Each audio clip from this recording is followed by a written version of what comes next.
లోగోలో సాంస్కృతిక అస్తిత్వం ప్రతిబింబించాలి కదా.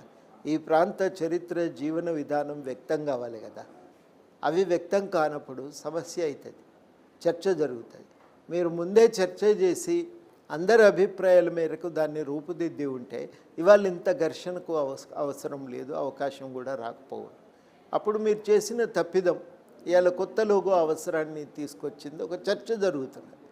ఆ చర్చ జరుగుతున్నప్పుడు సహజంగానే ఒక భిన్నమైనటువంటి రూపంగా దాన్ని డిజైన్ చేయాలి.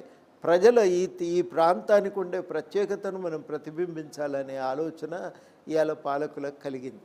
వాళ్ళు కూడా ఏం తొందరపాటుగా చేయట్లేదు కదా. వాళ్ళు కూడా ఏమంటున్నారంటే కళాకారులందరినీ కూర్చోబెట్టి చర్చ చేసి ఒకదాన్ని కాన్సెప్ట్ను తయారు చేస్తున్నారు. ఆ కాన్సెప్ట్ ప్రాతిపదికన విస్తృతంగా చర్చ చేస్తారు. అందరి విస్తృత ఏకాభిప్రాయాన్ని సాధిస్తారు. సాధించినాకనే దాన్ని విడుదల చేస్తారు కదా. తొందర ఎందుకు ఇప్పుడే అంటున్నా. మార్పే చేయరాదు అనే భావనకు నేనైతే కట్టుబడి లేను. ఒక మార్పు అవసరమైతే ఉంది.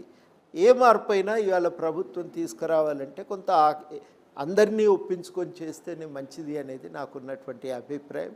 ఆ అభిప్రాయం ఇవాళ ప్రభుత్వం కూడా అదే ఆలోచనతో ఉంది. కాబట్టి ఇవాళ తొందర ఏం అవసరం లేదు. ఇంకా సమయం తీసుకొనైనా అందరినీ ఒప్పించైనా ప్రభుత్వం దాన్ని సరిగ్గానే రూపొందించాల్సినటువంటి అవసరం ఉంది.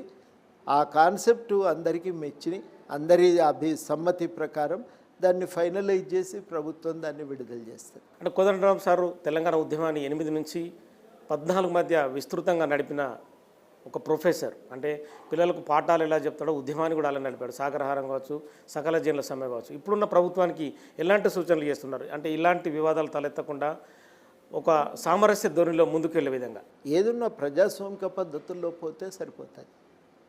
ఇది ఎవరి మీరు కూర్చున్న ప్రతిష్ట ఏం లేదు, ఎవరి వ్యక్తిగతమైన ప్రతిష్ట ఉంది ఏం లేదు.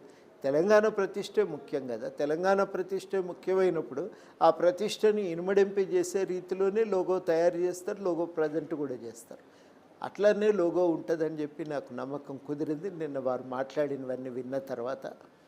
అదేదో మీ నుంచి సూచనలు ఏమన్నా తీసుకున్నారా? అంటే మీ అభిప్రాయాలను కూడా అక్కడ వ్యక్తపరిచారా? అందరిని అడిగినారు కదా. సహజంగా అడున్న వాళ్ళందరినీ చర్చ ప్రధానంగా ఆర్టిస్టుల మధ్యనే జరిగింది. వాళ్ళు ప్రధానంగా ఆర్టిస్టులు కాన్సెప్ట్ను డెవలప్ చేస్తున్నారు. ఇంకా అది పూర్తి నిన్న సాయంత్రానికి అది ఒక రూపం తీసుకున్నది.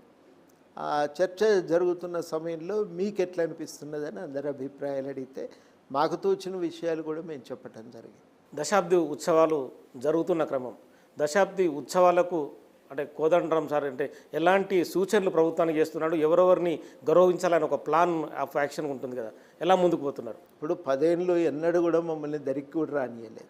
అది వాస్తవమే కదా. ఈ రాష్ట్రానికి వ్యతిరేక శక్తులం కాదు, ఏం కాదు. ఈ ప్రత్యేక రాష్ట్ర సాధనకు మా వంతు ప్రయత్నం చేసినటువంటి వాళ్ళమే. కానీ